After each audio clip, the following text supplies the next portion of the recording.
এবার বড় ধরনের হ্যাকিংয়ের শিকার হলো বিশ্বের অন্যতম বৃহৎ ক্রিপ্টোকারেন্সি এক্সচেঞ্জ বাইবিট, যেখানে হ্যাকাররা প্রায় $1.5 বিলিয়ন সরিয়ে নিয়েছে, যা ইতিহাসের সবচেয়ে বড় ক্রিপ্টোকারেন্সি চুরি হিসেবে চিহ্নিত করা হয়েছে। কিন্তু কিভাবে এই চুরি হলো? বিশ্বজুড়ে প্রতিনিয়তই বাড়ছে ডিজিটাল মানির ব্যবহার।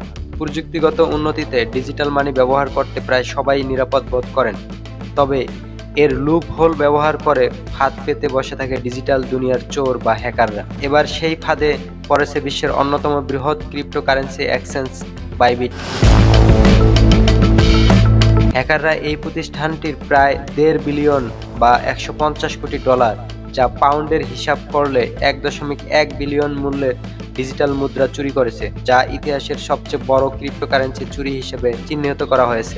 তবে বাইবিটের পক্ষ থেকে গ্রাহকদের আশ্বস্ত করে জানানো হয়েছে যে গ্রাহকদের তহবিল সম্পূর্ণরূপে নিরাপদ রয়েছে এবং যারা ক্ষতিগ্রস্ত হয়েছে তাদের অর্থ দ্রুত ফেরত দেওয়া হবে। কোম্পানিটি জানিয়েছে, হ্যাকাররা ইথিরিয়াম নামে এক ডিজিটাল মুদ্রার ওয়ালেট নিয়ন্ত্রণ নিয়েছিল। তারপর এই ওয়ালেটের থাকা অর্থ একটি অজ্ঞাত ঠিকানায় স্থানান্তরিত করে দেয়। বাইবিটের সহ প্রতিষ্ঠাতা ও প্রধান নির্বাহী বেনজো এক্স প্ল্যাটফর্মে জানান, বাইবিট অর্থনৈতিকভাবে স্থিতিশীল রয়েছে। যদিও এই হ্যাকের ক্ষতি সম্পূর্ণরূপে পুনরুদ্ধার করা সম্ভব নাও হতে পারে, তবে আমরা গ্রাহকদের সব সম্পদ ফিরিয়ে দেব। বাইবিটের কাছে বর্তমানে $20 বিলিয়ন সম্পদ রয়েছে। যদি সম্পূর্ণ অর্থ উদ্ধার করা না যায়, তবে নিজেদের অথবা অংশীদারদের কাছ থেকে ঋণ নিয়ে ক্ষতিপূরণ করা হবে। বাইবিট বর্তমানে বিশ্বের দ্বিতীয় বৃহত্তম ক্রিপ্টোকারেন্সি এক্সচেঞ্জ, যার 60 মিলিয়নের বেশি ব্যবহারকারী রয়েছে। হ্যাকের খবরের পর গ্রাহকদের মধ্যে অর্থ উত্তোলনের অনুরোধ ব্যাপকভাবে বৃদ্ধি পেয়েছে।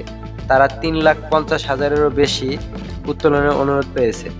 হ্যাকাররা ইথিরিয়াম ডিজিটাল ওয়ালেট থেকে রুটিন ট্রান্সফারের সময় অর্থ স্থানান্তর করেছে এবং নিরাপত্তা দুর্বলতার সুযোগ নিয়ে এটি সরিয়ে নিয়েছে।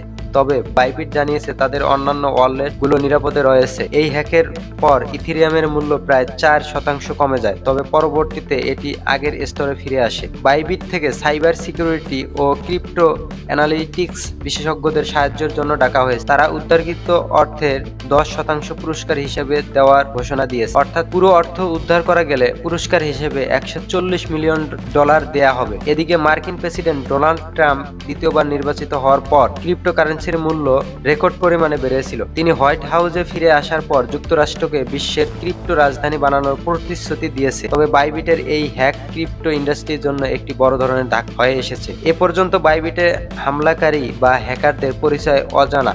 তবে কিছু প্রতিবেদনে বলা হয়েছে, সন্দেহভাজন হামলাকারী হতে পারে উত্তর কোরিয়ার সরকার সমর্থিত হ্যাকার গ্রুপ লাজারাস। এই গ্রুপ অতীতেও বড় ধরনের ডিজিটাল ডাকাতির জন্য দায়ী ছিল, যেমন 2022 সালে রানিং গ্রুপের ব্লকচেইন থেকে $615 মিলিয়ন চুরি করেছে। এই ঘটনা ক্রিপ্টো ইন্ডাস্ট্রির জন্য একটি বড় ধরনের সতর্কবাণী হয়ে উঠেছে, যা ডিজিটাল নিরাপত্তার প্রতি আরো বেশি মনোযোগ দেওয়ার তাগিদ দিচ্ছে।